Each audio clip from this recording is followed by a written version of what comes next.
مستمع راديو عيش حياتك، اجمع طالعين هوا.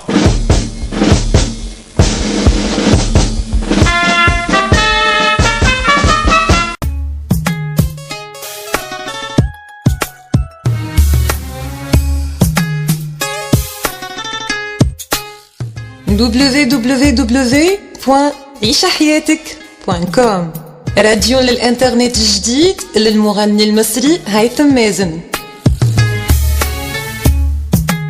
3 2 1 on air.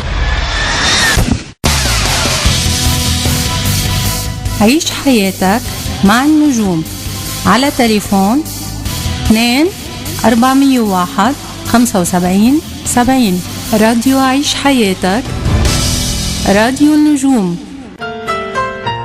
راديو عيش حياتك، راديو النجوم.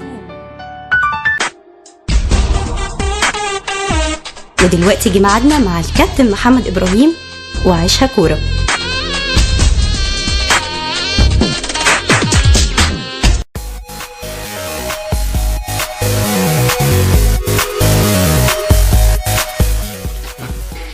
مساء الخير عليكم واهلا وسهلا بيكم وحلقه جديده من برنامجكم عيشها كوره. عيشها كوره مع محمد ابراهيم وعلى راديو عيش حياتك. النهارده معانا ضيفنا وضيفكم النهارده هو احد الرجال المجتهدين والمخلصين في نادي الداخليه، الجندي المجهول، رجل المواقف الصعبه، اصغر مدير فني لناديي الشرطه والداخليه، وهو عضو مجلس اداره نقابه المهن الرياضيه ومدير اداره النشاط الرياضي بنادي الداخليه، كابتن محمد نصر. اهلا وسهلا بيك يا كابتن. اهلا بحضرتك يا استاذ كابتن محمد. منورنا كابتن. منور حضرتك. في البدايه اي حد عايز يوجه اي سؤال لكابتن محمد نصر يبعت لنا على الويب سايت بتاعنا او يكلمنا على رقم تليفون 2 401 75 70. كابتن محمد، في البدايه نحب نعرف احكي لنا ازاي بدات فكره انشاء فريق رياضي في نادي الداخليه، وايه الصعوبات اللي قابلتكم في انشاء الفكره دي، وقدرتوا توصلوا لدوري الممتاز بعد كام سنه؟ طبعا من الدوري الدرجه الرابعه لدوري الممتاز. بحيي حضرتك وبحيي كل المستمعين عبر هذا البرنامج القيم. طبعا عايز احيي ارواح شهداء مصر قبل ان نبدا في حلقتنا. بنترحم ليهم، نقدم التعازي لاسرهم، وبنجدد بيعنا وتقديرنا للقيادة السياسية وكل المسؤولين اللي نحن شعب مصر نثق فيهم. وأكرر تحية الشهداء الذين ضحوا بأرواحهم من رجال الشرطة أو القوات المسلحة، أو الشهداء الذين قد أودت بحياتهم الجماعة الإرهابية جماعة داعش. إن شاء الله نكون مصر هي الدولة اللي هتقضي على هؤلاء الجبنة اللي تربصوا بالمصريين وتربصوا بالأمة العربية.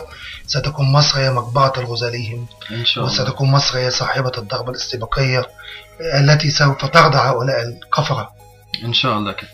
عن نادي الداخلية طبعا بدأنا سنة 2000 وأنا كنت موجود في اتحاد الشرطة الرياضي. أسست نشاط كرة القدم وأعدت النشاط عام 1992 بتكليف من اللواء القدير الخلوق اللواء يوسف الدهشوري حرب. إنذاك كان رئيس الاتحاد المصري لكرة القدم، وكان رئيس اتحاد الشرطة الرياضي حتى عام 2002. كونا فريق كرة القدم في الشرطة وقدرنا نتدرج به، وانتقلت وانتدبت إلى نادي الداخلية. كان غرفة صغيرة في شارع 26 يوليو رقم 1 هناك في مقر الرابطة العامة لموظفي وزارة الداخلية. أما رحت هناك في المكان ده أنا يعني لقيت شيء كده مش لا نادي ولا أي حاجة، لقيت اسم مكتوب على الغرفة. فرجعت لرئيس النادي اللي كلفني بقرار النائب من السيد وزير الداخلية إنذاك، إيه الحكاية يا فندم؟ فقال لي لا، الحكاية إن إحنا يعني مش جايبينك من اتحاد الشرطة، مش جايبينك ملاعب منشآت وكيان زي ده كبير عشان حاجة. احنا جبناك عشان انت ذو خبرة كبيرة وقدرت تنجح في الشرطة، وعايزينك تعمل لنا نادي من بابه اسمه نادي الداخلية، تنشئ فرق وتجيب لنا ملاعب وتجهز لنا فرق ونشوف فريقنا في الدوري الممتاز اللي بيكون الكابتن علاء عبد العال. قدرنا من سنة 2000 لغاية 2006 ان انا اصعد بالفريق وانا المدير الفني بتاع الداخلية ومن قبل اتحاد الشرطة الى الدوري الممتاز بي. لما حصلنا على الدوري الممتاز بي خدنا ارض كده على النيل في شبرا المظلات السيد وزير الداخلية خصص صالة عشان نجمع فيها فرقنا ويقعدوا ويبدأ نبقى حياة اجتماعية. نادي اجتماعي. نادي اجتماعي. تمام. خدم العاملين المدنيين اللي هم زمايلي اللي انا بحييهم وافراد هيئة الشرطة زمايلي ايضا، وقدر يبقى عندنا نادي لاول مرة في التاريخ اجتماعي بينبثق منه نشاط رياضي اللي احنا بنلعب في الملاعب المتفرقة.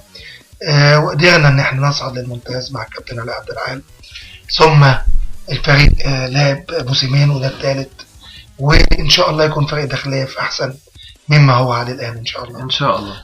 طب عندنا سؤال كده، انديه المؤسسات دي اثرت للعدالة الممتاز ولا ضافت له؟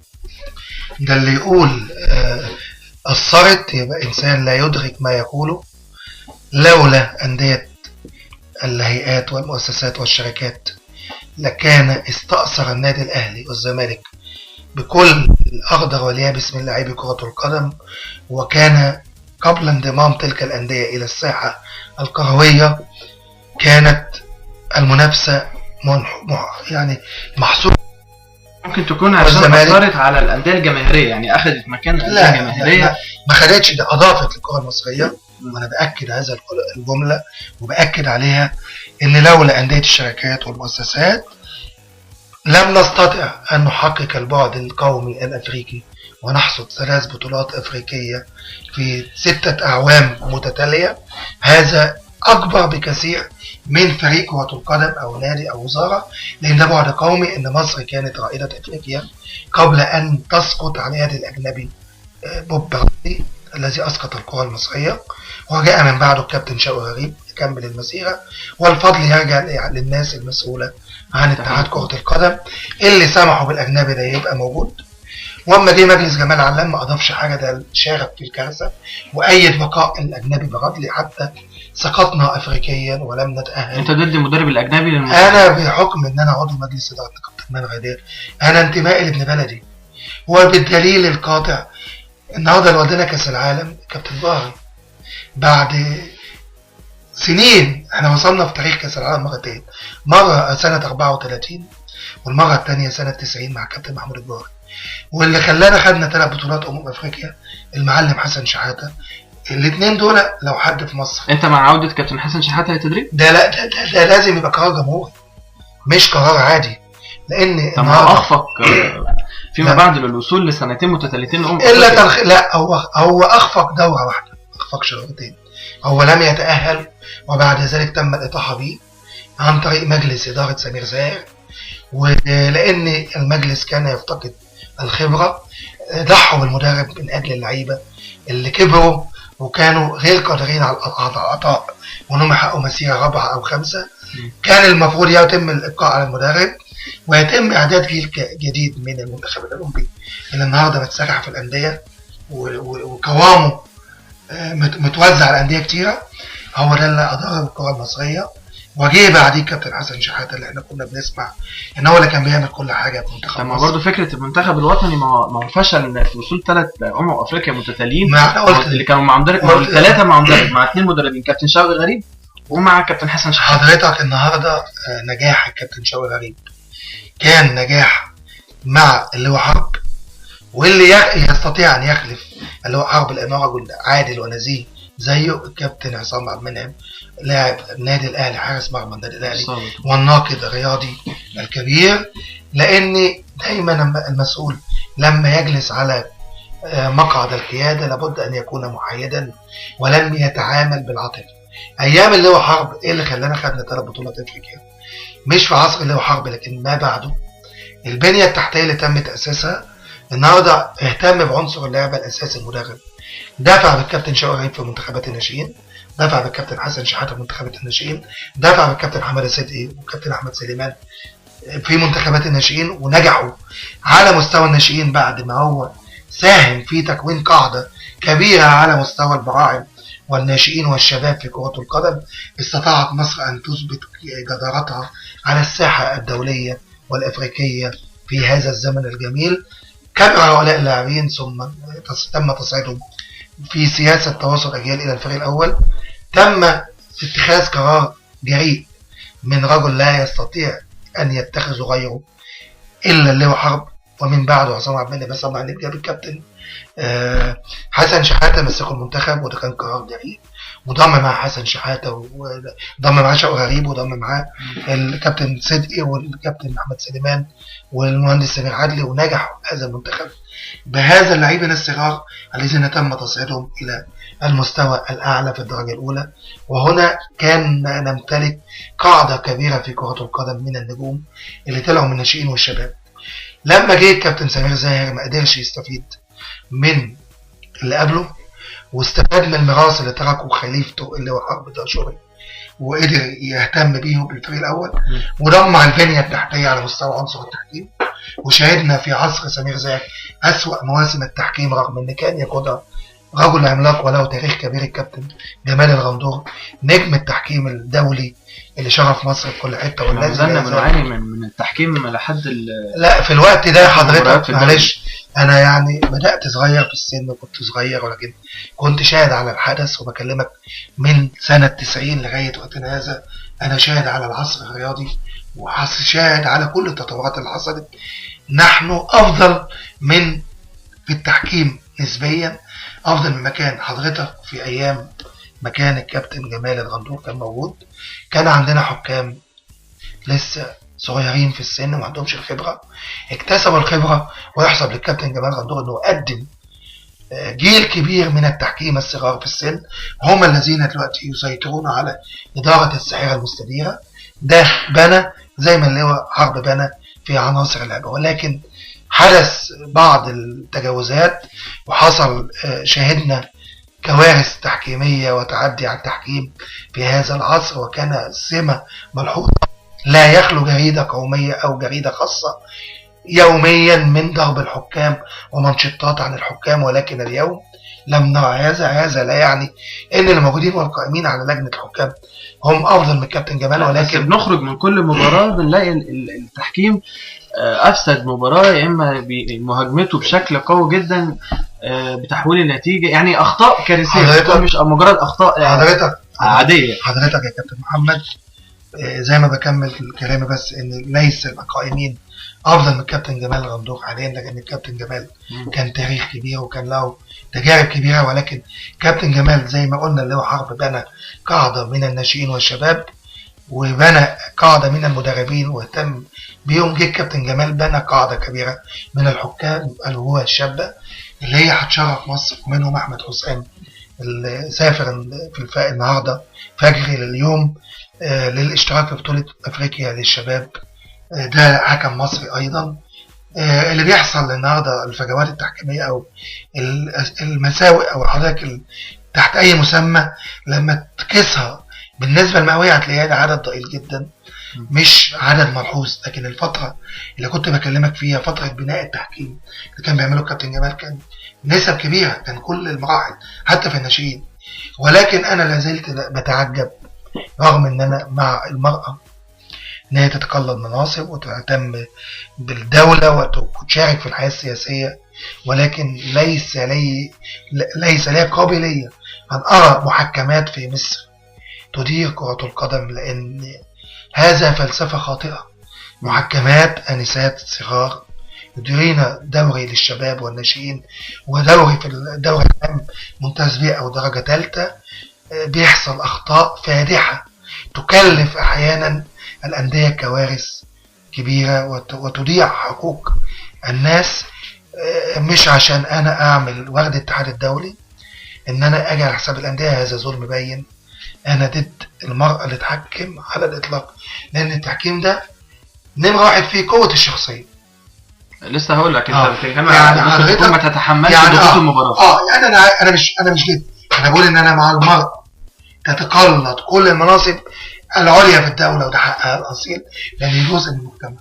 ولكن في مكان الرياضة ده هي تلعب كورة، تلعب طايرة، تلعب يد، تمارس رياضة، سباحة، دي الألعاب اللي ممكن تحكم الألعاب دي. لكن بعيد عن كرة القدم يعني احنا محكمات لمباريات السيدات بعدين كل البعد، ولا يحكموا سيدات لأن ولا يصلح إدارة مباريات السيدات، لأن الحكم نمرة واحد أن يكون له شخصية قوية، نبرة صوته لازم تبقى عالية، لأن القائد ده أو صوته منخفض مش هيقدر يسيطر على مباراة، مش هيقدر يسيطر على تيم، فرقتين وأجهزة فنية، وأحيانا في جماهير وبيحصل كوارث. عندنا في مصر يوجد محكمات دولية موجودين. أتمنى أن تلك الظاهرة، أنا أعلم بإذن أنا بقرر لحضرتك أن أنا بكلمك عن فترة من سنة 90 حتى هذا التاريخ.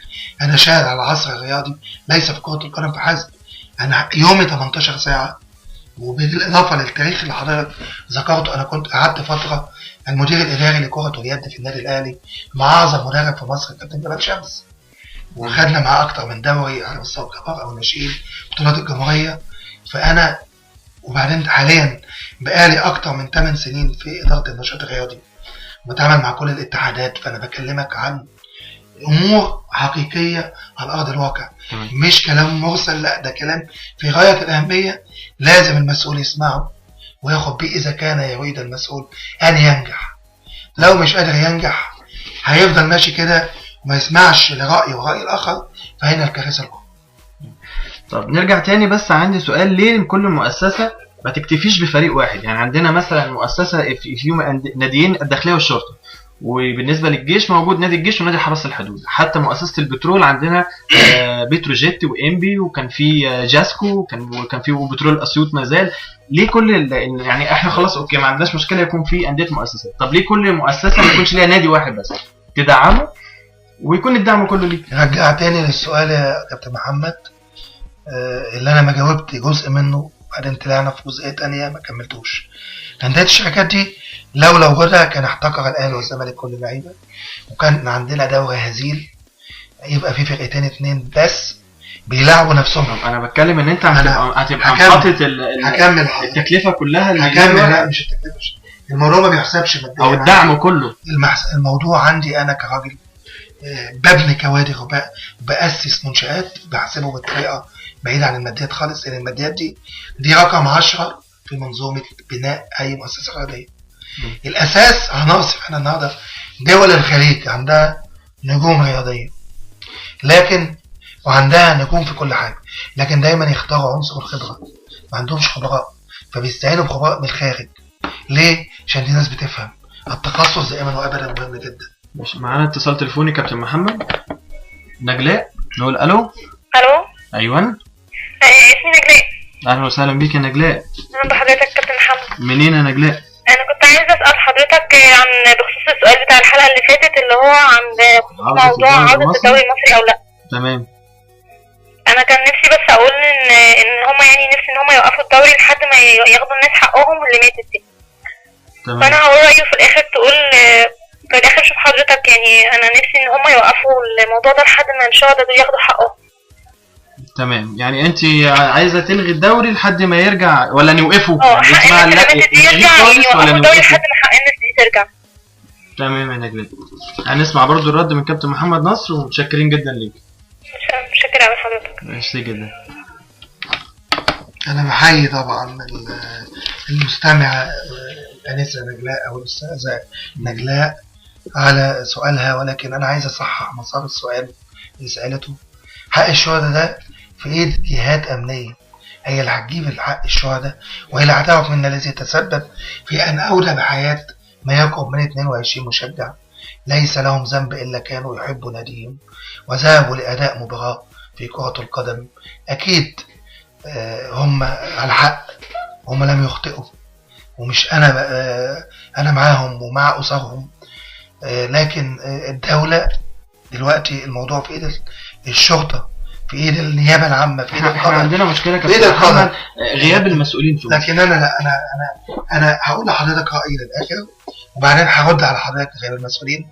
النهاردة انا معاها في صالة بس بطريقة تانية.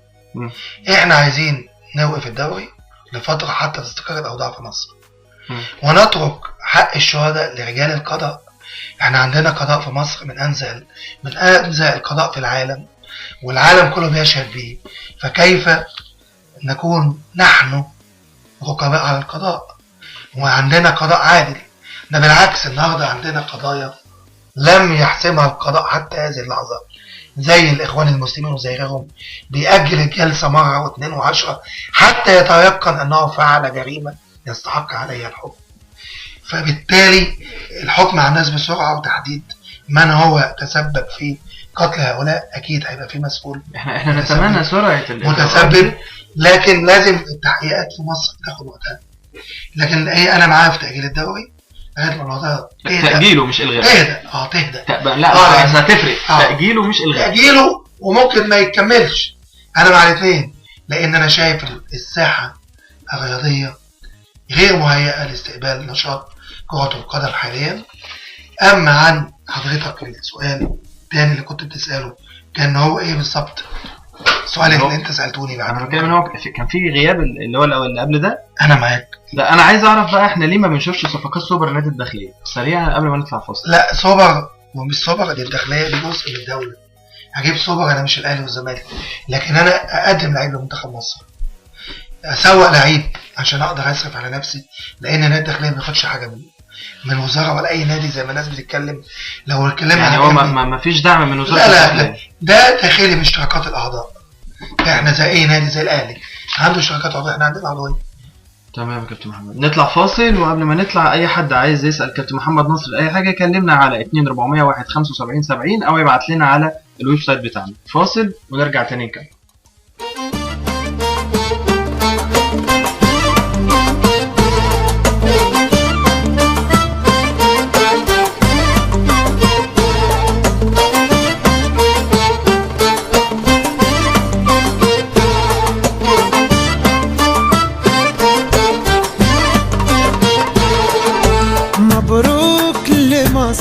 كل نصر لكل ناسها الطيبين، الفرحة حلوة يا أهل مصر، كان نفسي نفرح من سنين. مبروك لمصر في كل نصر لكل ناسها الطيبين، الفرحة حلوة يا أهل مصر، كان نفسي نفرح من سنين. فرحان بمصر وأهلها، وفي كل ثانية بقول لها فرحان بمصر وأهلها، وفي كل ثانية بقول لها ده المصري من قده يا ناس، المصري من قده يا ناس، ده المصري من قده يا ناس، المصري من قده يا ناس، مليان حماس يهتف لها. ده المصري المصري من قده يا ناس، مليان حماس يهتف لها.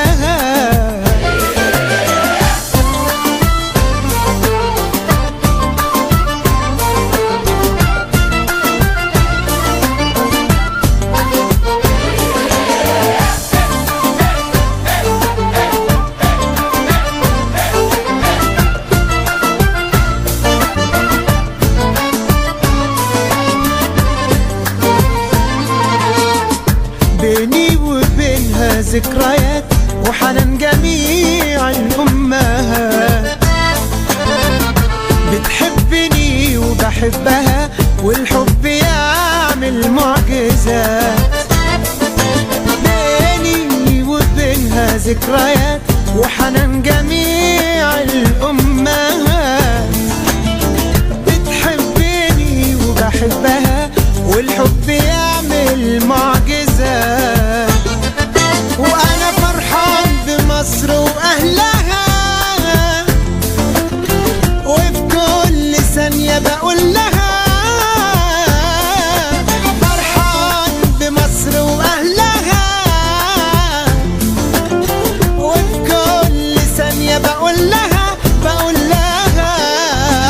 ده المصري من قده يا ناس، المصري من قده المصري من قده يا ناس، المصري من قده يا ناس، مليان حماس يهتف لها. ده المصري من قده يا ناس، المصري من قده يا ناس، مليان حماس يهتف لها. مبروك لمصر في كل نصر لكل ناسها الطيبين، الفرحة حلوة يا أهل مصر، كان نفسي نفرح من سنين. فرحان بمصر وأهلها، وفي كل ثانية بقول لها ده المصري من قده يا ناس، المصري من قده، المصري من قده يا ناس، المصري من قده يا ناس، مليان حماس يهتف لها.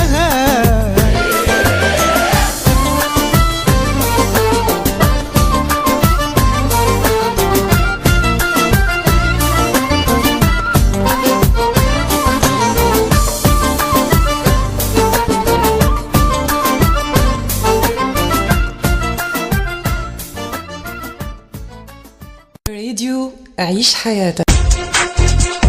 لسه عايشينها الكورة مع الكابتن محمد إبراهيم.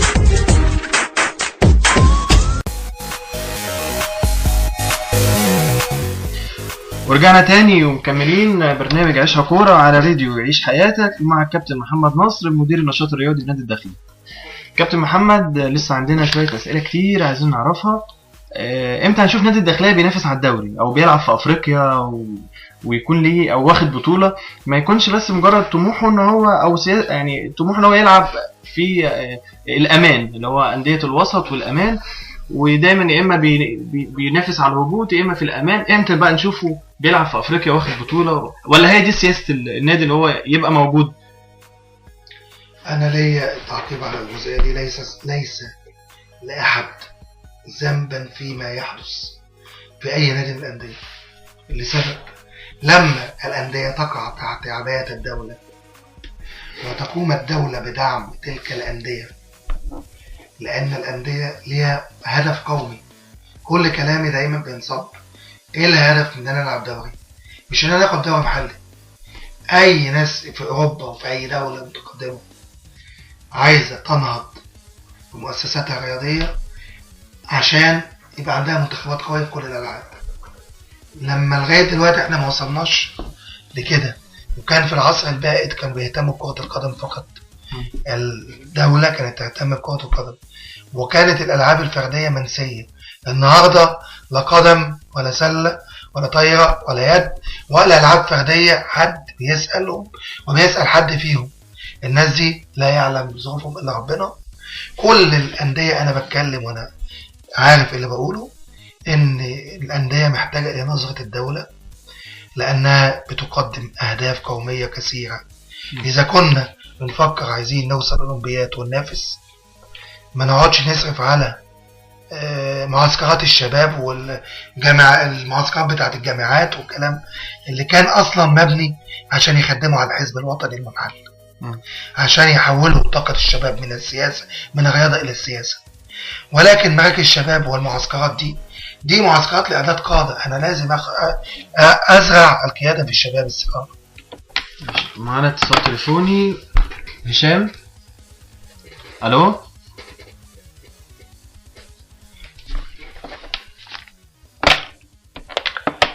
ألو. السلام عليكم. عليكم السلام وبركاته. السلام عليكم. عليكم السلام وبركاته. هشام معاك يا هشام. انا بتكلم على استاذ محمد نصر موجود دلوقتي. كان معانا كابتن محمد نصر. يا ريت تسمعنا هشام من التليفون، بلاش من الراديو.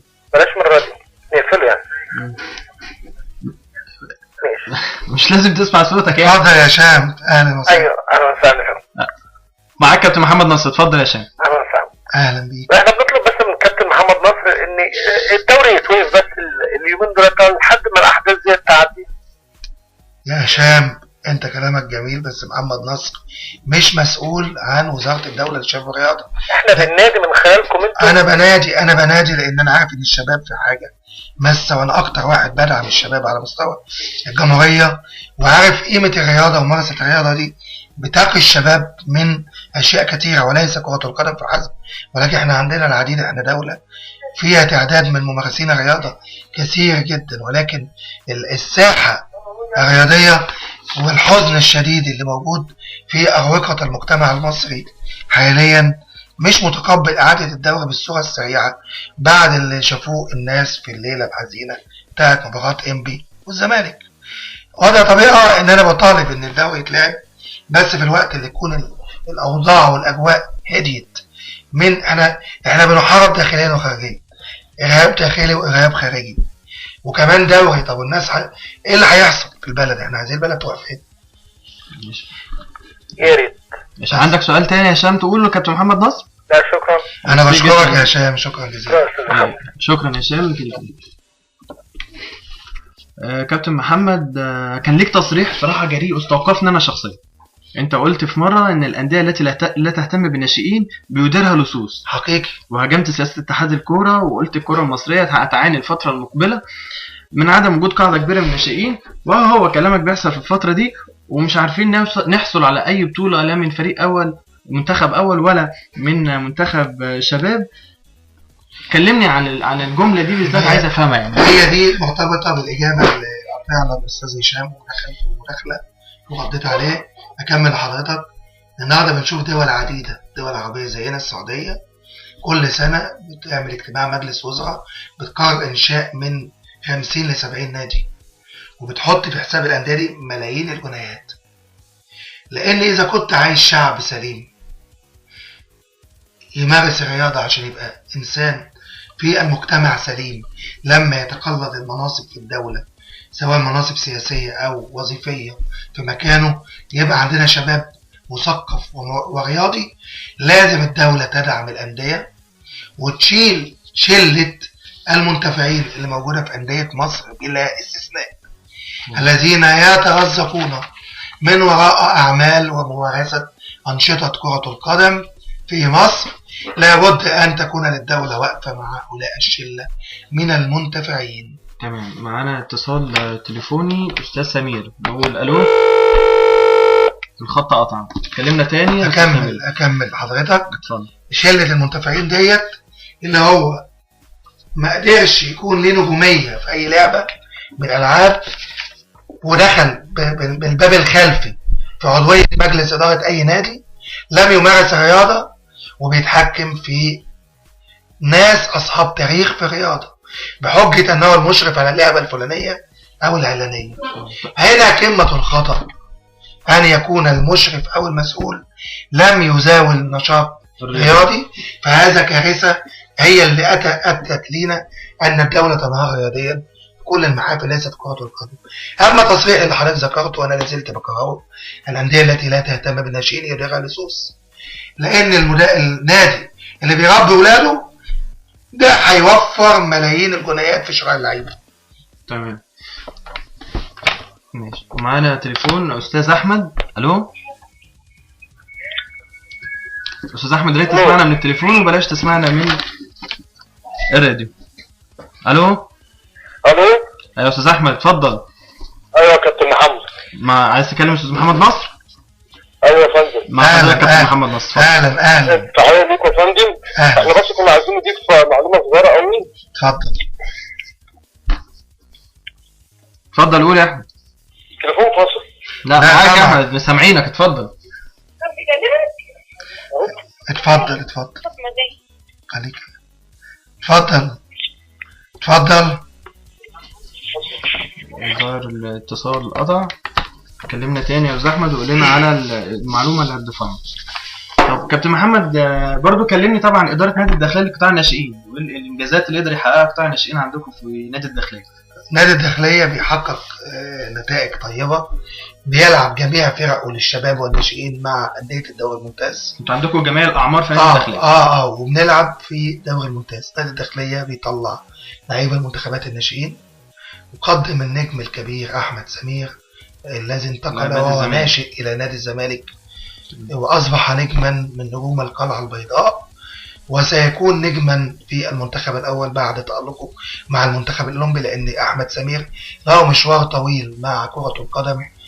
عندما كان لاعبا صغيرا في نادي الزمالك وترك النادي وهو تحت 12 عام بسبب أحد السماسرة اللي كان بيروح عايز يستغل هذا اللاعب وياخد من والدته 50 جنيه عشان يوديه النادي.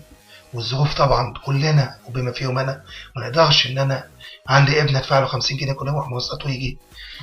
ساب النادي ومشي، وبعدين جه نادي الداخليه واحتضناه لان لعيب كويس، لعيب اشول ولعيب من اخطر لاعبي اليسار في مصر.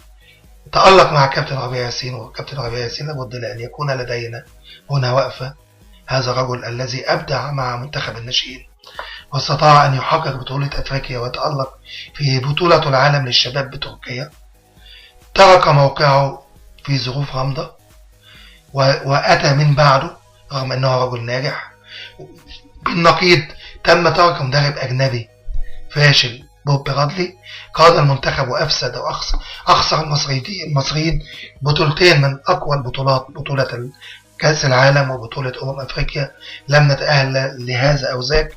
وكافئنا الأجنبي قعدناه ووقفنا جنبه وأطحنا بالمدرب المصري الخلوق الكابتن ربيع ياسين. أنا كنت أتمنى أن يكمل مع هذا الفريق في المنتخب الأولمبي لأن هذا حقه أصيل.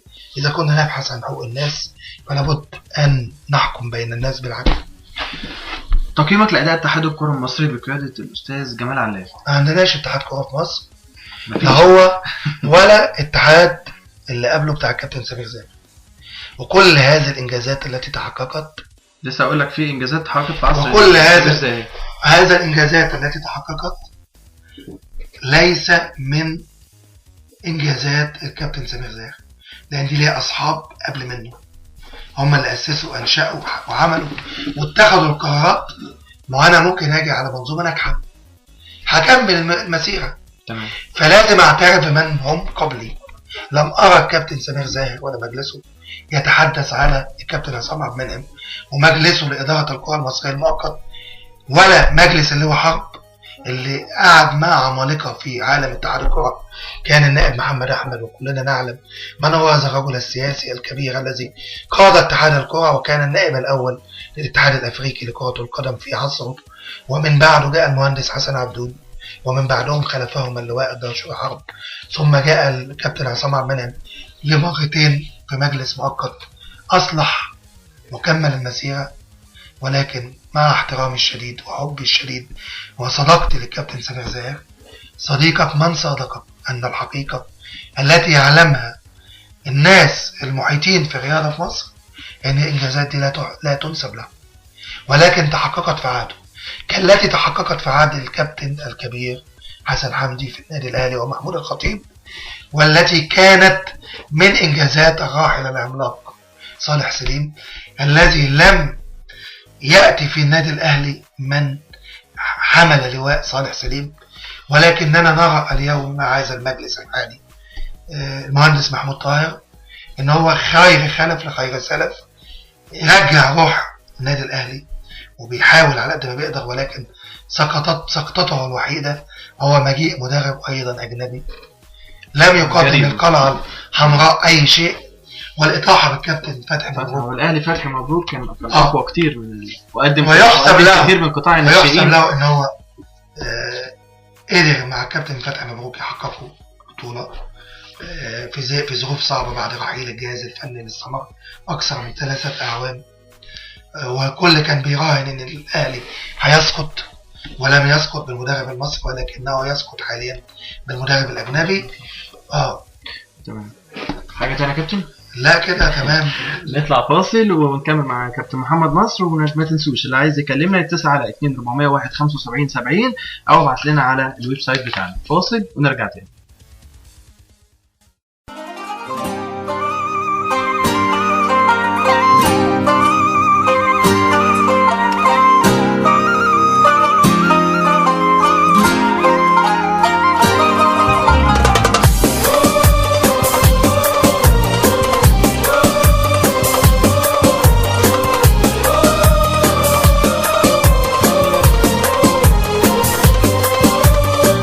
ولا أي كلام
عايشينها كورة مع الكابتن محمد إبراهيم.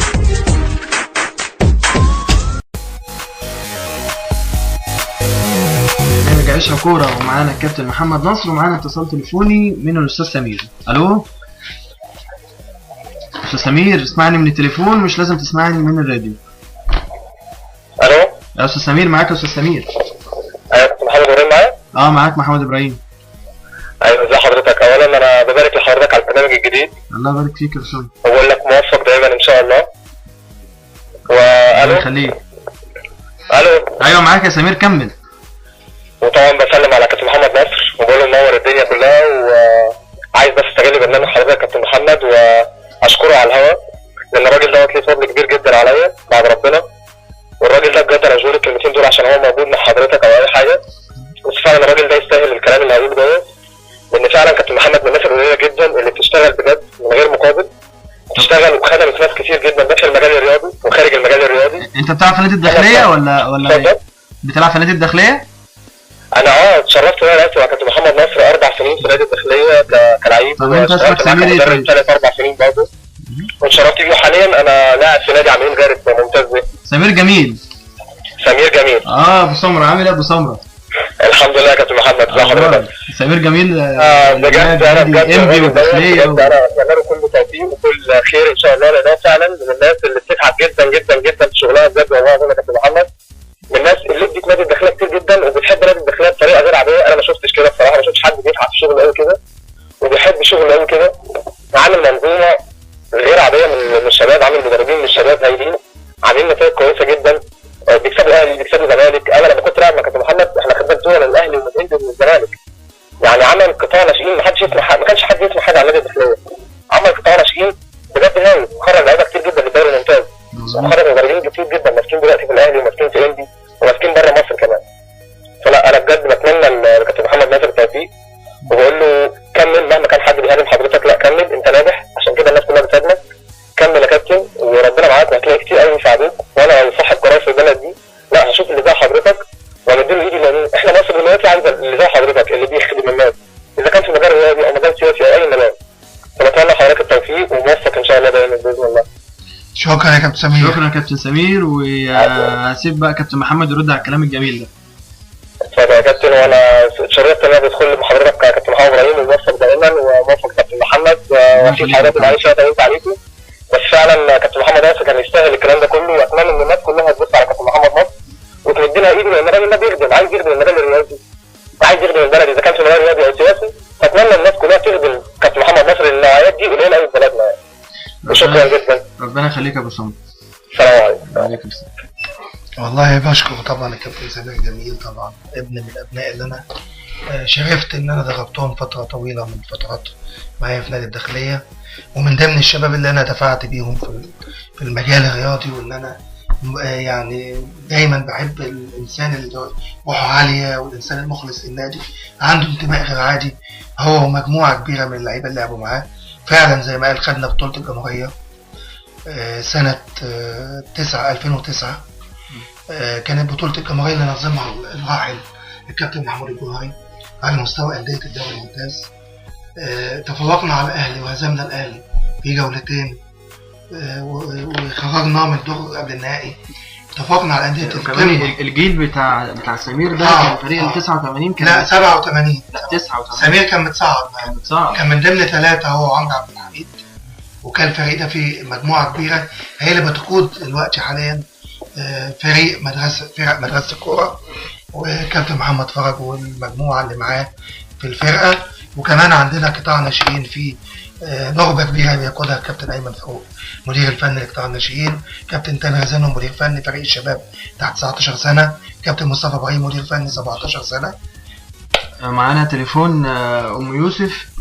السلام عليكم. عليكم السلام ورحمه الله وبركاته. ازيك يا استاذ محمد؟ الحمد لله تمام.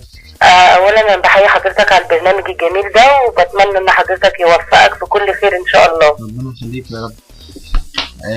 عندك سؤال لكابتن محمد نصر او عندك اي سؤال تقدري تقوله لنا؟ ايوه يا فندم، انا حضرتك طبعا بحيي الضيف اللي مع حضرتك، ويعني احنا بنتكلم في موضوع لغي الدوري والكلام ده، احنا بنتكلم عشان شبابنا اللي راحوا ودمهم. الكوره طبعا يعني دي حاجه جميله ودي رياضه احنا بنعتز بيها، بس احنا بنتكلم برضه عشان شبابنا، ان في اطفال ماتت والكلام ده. فالكورة حاجة مش وحشة او حاجة احنا مثلا مش بنعتز بيها، بس احنا يعني احنا بنعمل لقدام ان احنا مثلا دي كورة، احنا رحنا رياضية سواء اهلي او زمالك او اي نادي احنا بنتكلم فيه، احنا بنتكلم بس عشان دم الشباب ده اقل رد اعتبار ليهم. طيب تمام ماشي، متشكرين يا ام يوسف، وتابعينا على الراديو وتسمعي رد الكابتن محمد. ماشي، متشكرة جدا لحضرتك. متشكرين، اتشرفتي. بنحيي ام يوسف طبعا، وبنقول مصر قد الدنيا وهتفضل احسن حاجة في الدنيا، وان مصر ستظل دائما وابدا امنة بجيشنا العظيم وبشرطتنا المصرية وبإخلاص الشعب المصري.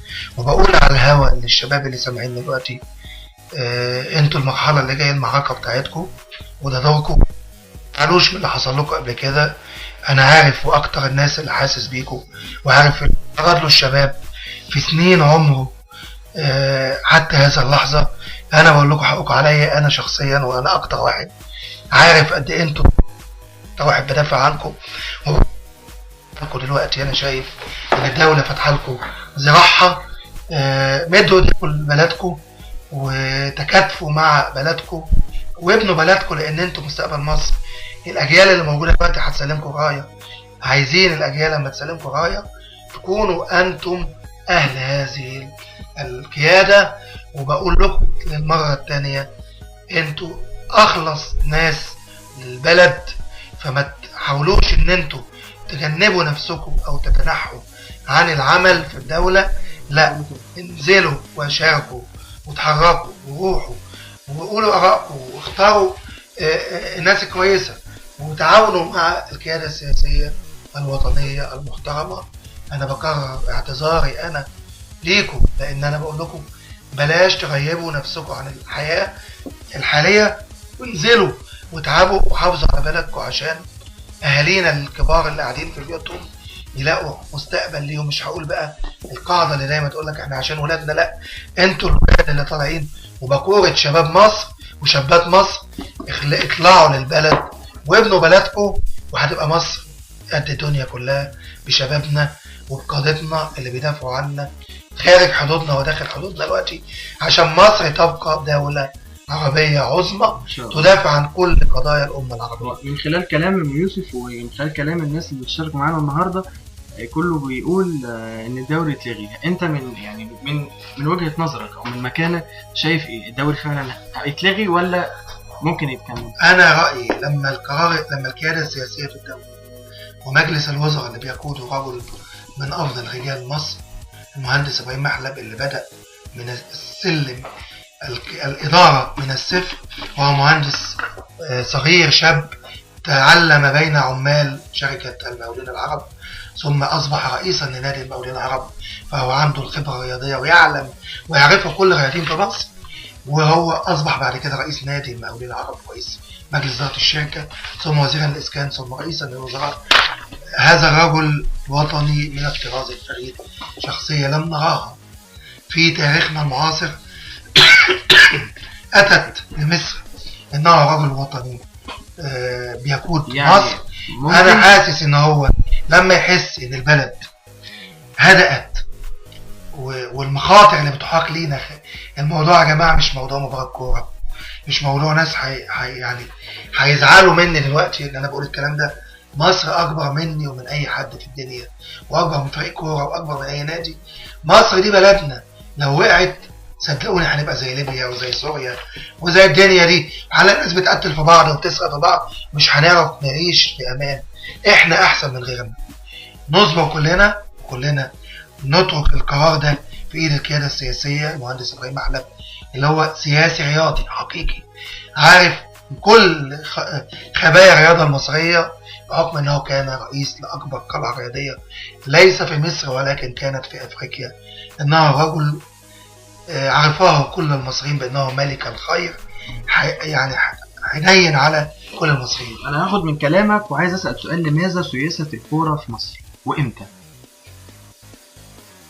الكرة سيست في العصر البائد، ولكن لم نرى فسادا في كرة القدم رأينا الاهتمام. يعني أنا كنت في أحد زياراتي الأسبوع اللي فات في أحد مكاتب مدير التربية والتعليم في محافظة القاهرة. وجدت حاجة جميلة جدا. وجدت إن هو فتح مكتبه لمجموعة من الطلبة اللي عائدين من معسكر شباب دولي، بيكرمهم وبيحتضنهم كأب. فعلا أنا شفت الكلام ده. هو ده اللي كان بيتقدم للرياضيين، ما كانش مسيس الرياضة زي ما الناس كانت بتطلق عليها سياسة، ولكن كان هناك اهتمام بالرياضيين في هذا الوقت في كرة القدم زي ما قلت، وليس في الألعاب الأخرى.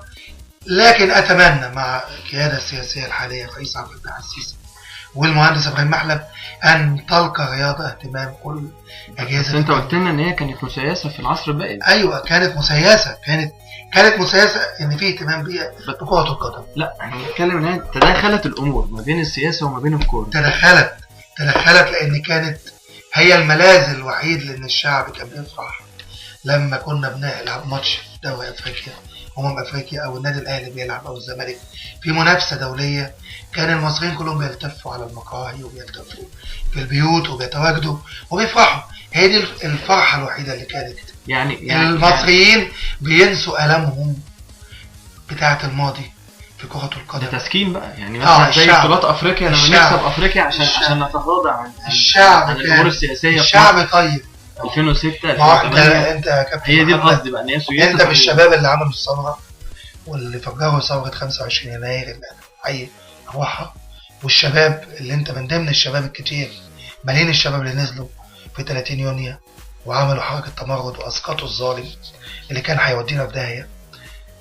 انتوا ما عشتوش في زمن الناس القديمة، زمن رب عيالك. الأب والأم اللي هم بلغوا 60 سنة دلوقتي، الأمة ربوكوا ربوني، كانوا خايفين علينا، كانوا عايزين يربونا ويطلعونا على أمل إن احنا نطلع نشتغل ونتوظف ويبقى لنا مجال في بلدنا. بقونا كمان الصدمة الكبرى إن أنت وكتير من الشباب خدتوا شهادات حطيتوها تحت المخدة. الأولياء الأمور اتصدموا، وكمان راحوا بقى كمان نزلوا معانا وخرجوا عن صمتهم. ما حدث كان خروج على الحاكم لأن الشعب شعر بالظلم، والشباب سقط في زمنه وفي عهده البشر. في برضه في الوقت دوت في فجوة كبيرة ما بين الشباب والدولة. انت كراجل مسؤول في الدولة قول لي بقى ازاي ننتشل الشباب من مرحلة اليأس والغضب تجاه الدولة دي إلا أن الشباب ده يرجع انتمائه للدولة أولا، ويرجع يقدر يضيف للدولة مش يكون عبء عليها. وإيه هي آليات التعامل مع المشكلة دي بالذات؟ أولا إن إحنا لازم نشاركهم في الحياة السياسية، لازم إن إحنا نعتذر لهم عن ما طالهم من إهمال وتهميش. لازم يشاركوا في الحياة السياسية، لازم الدولة تقف وراء الشباب حتى يتولوا المناصب، حتى تتواصل الأجيال، حتى يشعر الشاب بأنه مسؤول في وطنه يدافع عنه، كما فعل الجيل اللي أكبر مننا أبهاتنا. لو أنا كان ليا أخ من قاتلين 73 في أكتوبر وحضروا الحرب من سنة 70 لغاية 76 ما شفتوش. أنا كنت عندي 6 سنين في الوقت ده، أول مرة أشوف أخويا عائد من الجبهة من الجيش المصري، وكنا احتسبناه عند الله شهيد لأن ما نعرفش كل حاجة عنه من 6 سنين كاملة. ده اللي حكاه لي والدي لما أنا شفته أول مرة في حياتي. شبابنا ما حاربوش واتولدوا في رخاء، لكن ما لقوش حد بيرعاهم، ما لقوش حد بيشغلهم، ما لقوش حد بيهتم بيهم. لقوا اللي بيهمشهم وسيبهم يغرقوا في مستنقع لا مبالاة، وان شايفين الابواب كلها مقفولة قدامهم. انا بطالب المسؤولين ان يديهم يفتحوا ليهم الحياة السياسية ويخشوا الانتخابات. هي مش الحياة السياسية بس، البرلمانية، الحياة كلها سياسية اجتماعية رياضية، ونصنع مؤسسات ليهم لتربية الشباب على حب الوطن وتعريفه بواجباته تجاه بلده، ونفتح لهم مصانع وشركات كتيرة. وانا شايف القوات المسلحة بدأت في الفترة اللي فاتت تشيد العديد من المصانع اللي هي هتحتوي هؤلاء الملايين من الشباب عشان نعيدهم للمجتمع. وانا بقرر ليهم انا عن نفسي اعتذار الشديد ليهم عبر اسير البرنامج او عبر الانترنت دلوقتي والمستمعين منهم، ويقولوا لزمايلهم قولوا لزمايلكم احنا عايزين نحب بلدنا. طيب معانا سؤال، انت ايه رأيك في فكرة تكوين الالتراس وهل انت مع حل الروابط دي ولا انت معاك؟ انا الفكرة الالتراس فكرة ايجابية، ان كل نادي ليه مشجعين، بس هؤلاء الشباب في حاجة ايضا الى مد ليهم ايد الخبرة ويتم احتوائهم، لان هم احيانا بيضلوا الطريق وبيخرجوا عن النص في مواقف كتيرة، لان ما بيلقوش حد يوجههم التوجيه الصحيح. لابد ان يكون لكل رابطة التراس، ودي مسؤولية كل نادي، خبراء في التنمية البشرية، خبراء في علم النفس يديروا هذه المنظومة. يعني الالتراس بيديروا شباب عاديين ما لهمش علاقة. انا بقول لا انا براجع تاني، لا الحته بس عشان تصل للمستمع وتصل لحضرتك يا كابتن محمد. انا بقول ان مسؤوليه الانديه ان هي تجيب خبراء في تدريب التنميه البشريه ورجال علم نفس يعيشوا مع ويعملوا اجتماعات مكثفه ويعرفوهم بدورهم كمشجعين ومحبين للنادي ده. صدقني مش هيحصل كارثه في مصر تاني. لما انت كشاب بتلاقي حد بيسمع لك وبتقول اللي جواك وبيصحح لك، اكيد لو عندك جزء من الخطأ فانت ستكون على الصواب في وقت. يعني مثلا الالتراس بعيد عن فكره تكوين النادي، هو الاسئله الناس اللي بتحب تسالها دايما او اللي دايما معظمهم بيسالها ان منين الالتراس ده بيصرف على دخلاتهم، ومنين الالتراس دوت بيعمل التجمعات بتاعته. هي الاجابات بتاعتها عندي بس انا بحب اسمعها منك. ايه اللي خلى الشباب بعض الشباب يتجهوا اتجاهات للتطرف الديني؟ لان هو حس ان ملوش قائد او حدش بيسال فيه. انا بقول كلام عكس اللي حضرتك قلته يا كابتن محمد. اذا كانت حتى الانديه ملهاش ولايه على تلك الفرق بتاعه التشجيع او الالتراس بتاع الانديه، يبقى هم يفتحوا لهم ابوابهم ويكونوا تحت مظله شرعيه النادي اللي هم بيحبوه، وان يجيبوا لهم خبره في الاعداد النفسي والتنميه البشريه عشان يبتدوا يتكلموا معاهم ويفهمون بواجباتهم ودورهم تجاه ناديهم.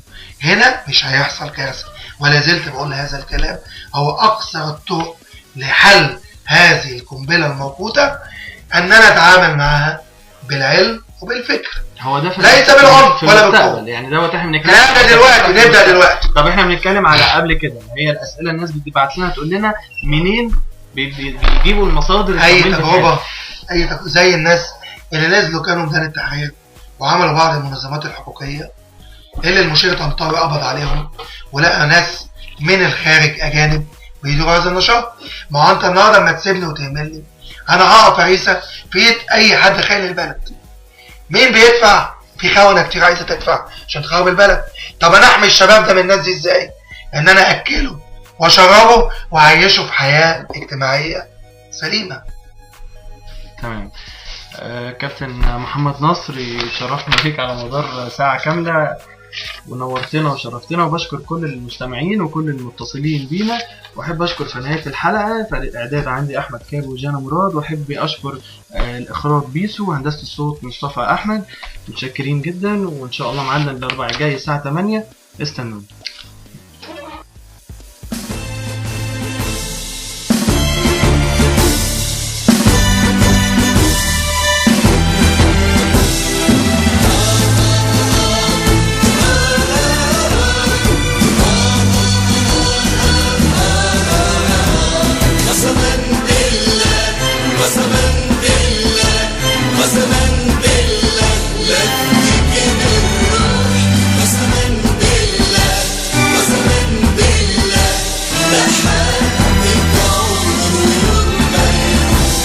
أنا جندي أصيل من شعب كبير، حشيل حملك ومهما يكون الحمل تقيل على قلبي جميل، يا حب عمره يوم ما يموت. قسما بالله قسما بالله قسما بالله لفديك بالروح، قسما بالله قسما بالله ده حقك عمره يوم ما يموت. انا بين الناس مرفوع الراس، وجيشي هو اعظم جيش أساس وفا وإخلاص، وأموت أنا بس بلدي تعيش.